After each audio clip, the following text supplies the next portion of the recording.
Het is de Aroene dagen een drukte van belang in de fontein in Damwoord. De oud-basisscholen wil kleermaken voor de komst van Oekraïense vluchtelingen. Er zijn 10 ruimten die we broeken kennen, maar ook een boelroom voor sprekkamer en berging en opslag. Dus ja, eigenlijk is elke ruimte is gewoon broekbaar. Dat is heel mooi.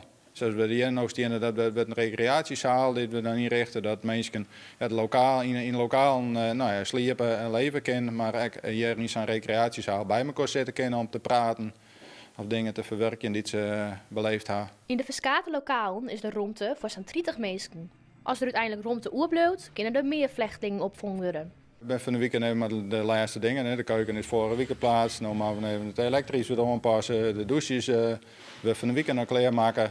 Ja, en dan beginnen we staren gewoon verder skin te maken en dat we na je weekend inrichten kunnen. Wanneer de Oekraïense vluchtelingen krijgt komen en hoe lang zij blijven, is nog net bekend. Dat hangt er vanaf wanneer wij eigenlijk de locatie aanmelden kunnen, dat we klaar zijn en wanneer het er dan naar vraag is.